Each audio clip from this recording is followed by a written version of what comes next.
Dear Maha, wish you a very happy birthday. Enjoy yourself thoroughly with your daughter Deepika and son-in-law Ram, and let this be a very memorable day. I start with a beautiful quote about friendship. True friends are never apart, maybe in distance, but never in heart. This is so true of both of us because you came down all the way from Pune to Chennai to help me conduct my daughter's marriage successfully. Now, let me start with our college days. I used to be doing economics and you used to be doing physics, but that never kept us apart. We used to fool around in the bus together. We used to fool around in the bus stops together.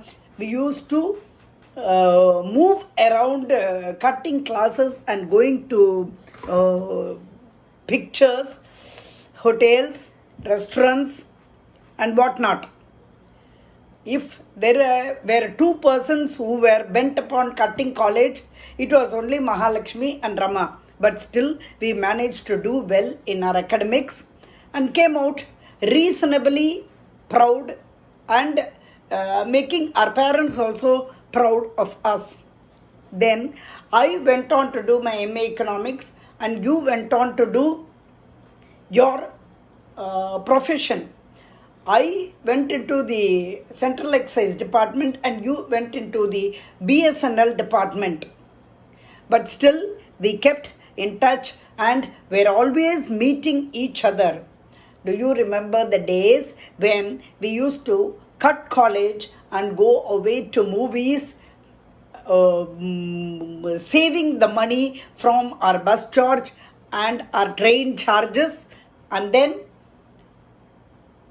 like thieves go into the theatre, see movies for almost 2 or 3 times and then come back quietly and return home as though we had finished one day's college and are coming back tired.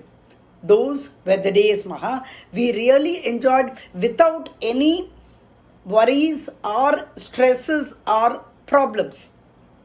Of course, finance was always a problem, but that never put us down or pulled us down. We were able to enjoy even through these hardships and stressful days because we were not committed to anything. But once we started working, we found new friends, you found your friends, and I found my friends, and for a reasonable period of time there was a gap when both of us could only speak on the phone and could never meet. And then, unfortunately, your husband met with an accident and he fell ill. He was admitted into a hospital, and those 10 years were real stressful, torturous, and unfortunate periods for you. You had to multitask by taking care of your husband as also bringing up your only girl child, in which your sister's family played a big role, and I used to come on and off to find out what you needed and what I could do for your husband in any small way. Those 10 years, you were really brave and really motivated to work for your husband's welfare. There were so many ups and downs. There were so many financial ups and downs, physical ups and downs, and also mentally stressful ups and downs. Bringing up of a girl child is not a very easy task, but though you were helped by your sister's family, you had to successfully carry on the role of a mother and a wife of a bedridden husband.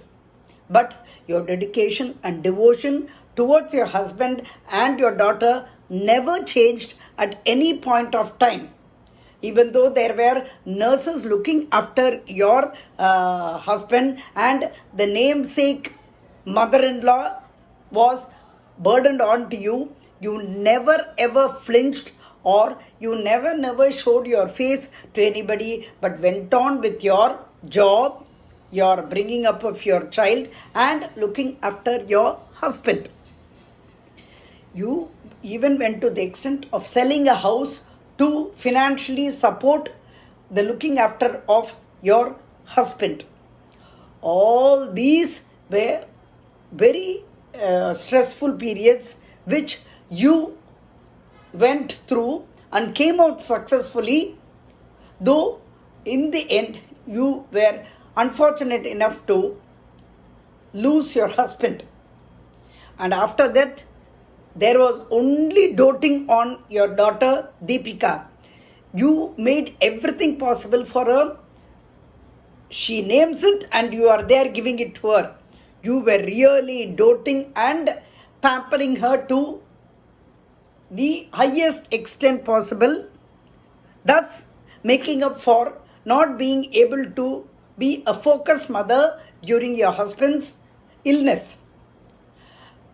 And as she grew up, you were there to take care of her school needs, her college needs, and finally, when she came to you and told you that she was interested in a boy, you were there also for her marriage needs. You conducted the wonderful marriage in such a style. Only I was unfortunate not to attend it because of my health problems. I should also talk about how you supported me during the time when I had head injury. I was told that I was unconscious and I was also on ventilator for some time. My husband and Sharanya and Shreya used to rave about the way you used to come every day from Kanchipuram bringing the Mahaprasadam of Mahaperiva, even at 9 o'clock at night, hand it over to my husband and then go home.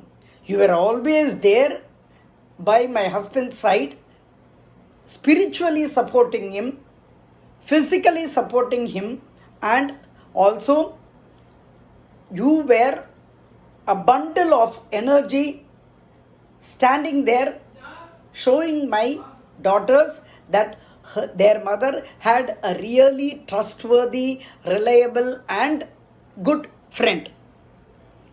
Once my head injury got okay and I came back home and I was physically unable to walk properly for almost 3 months and I was going through my physiotherapy. You came any number of times to pep talk to me and motivate me to move forward.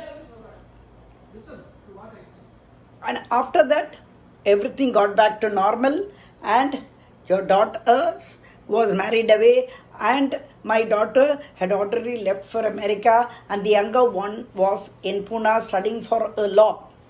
Those days we really enjoyed because you used to come over to my office and we used to go out, we used to have fun and enjoy ourselves because your burden was over and my burden was sometime off.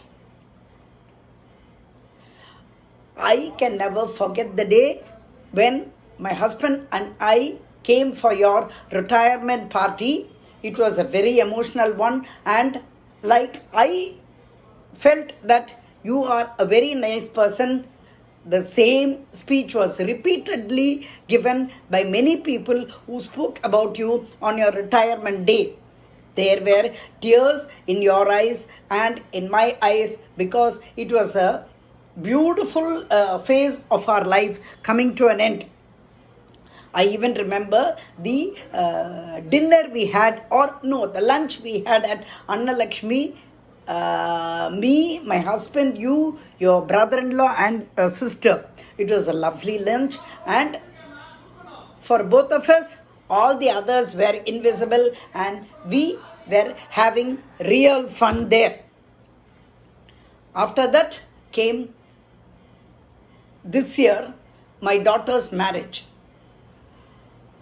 The moment I told you that my daughter's marriage had been finalized, you asked me the date of the marriage and immediately without waiting for a second, booked a ticket to come by and stay with me to help me. The marriage took place on March 9th, and on 7th, you were already in Chennai, and you were there at the Mandapam on 7th morning around 8 o'clock. And from 8 o'clock on 7th morning, you would go back only to sleep at your house. And 8th, the whole day you were there. And 9th, the whole day you were there. And left only after the marriage celebrations were completely done. You were the custodian of my cash and my daughter's jewelry, and never a second did you miss or lose track of the bag that I gave you. You were so trustworthy and you were so careful to keep all of them properly, so that I had one less worry, what with the marriage of a daughter taking place with all excitement and adventure. You were there also for my daughter's reception at Adyar Gate Hotel. There also you were only working to see that everybody was comfortable, including my sister-in-law. And you left only after the 11th, having completed your Herculean task of looking after the jewelry and cash of my daughter's marriage. My daughter even today remembers how you, with your illnesses and ill health, was always hovering around, trying to be of some help or other to me, my husband and my daughters. I am very sad and I am very sorry that I missed wishing you in the morning. That's why I thought I'll make a special video for you, so that it will in some way compensate for my not wishing you in the morning. I wish you a very happy birthday, Maha. You have always been a good friend, and we have had the grandest and greatest of times together. We will travel and have many more such happy, joyous and fun-filled times, and keep wishing each other happy birthday year after year. Have a very nice birthday today with your family. Enjoy every minute of the day so that it is etched in your memory forever. Bye, Maha.